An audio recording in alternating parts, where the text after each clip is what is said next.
अस्सलामुअलैकुम मेरे भाइयों, मैं ठीक हूँ और उम्मीद करता हूँ कि आप लोग भी अल्लाह के करम फजल से ठीक होंगे। मैं एक कीकर के दरख्त के पास मौजूद हूँ। ये बहुत बड़ा दरख्त है, ये आप लोग देखें,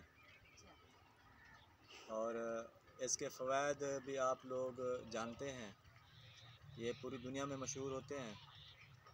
ये दरख्त फर्नीचर के काम में लगाया जाता है और इससे बेहतरीन किस्म का, उम्दा किस्म का फ़र्नीचर हासिल किया जाता है।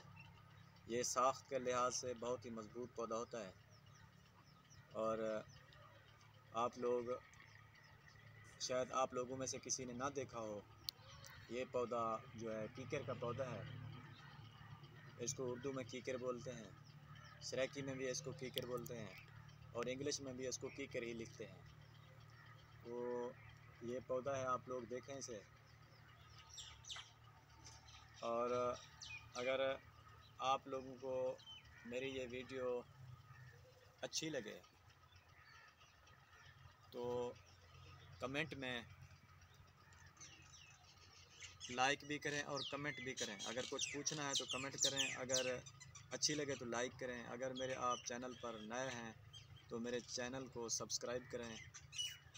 तो इस वीडियो के अख्ताम पर शाहजहां को अपनी दुआओं में याद रखिएगा। इंशाल्लाह नेक्स्ट वीडियो में मिलेंगे। पाकिस्तान पाइंदाबाद।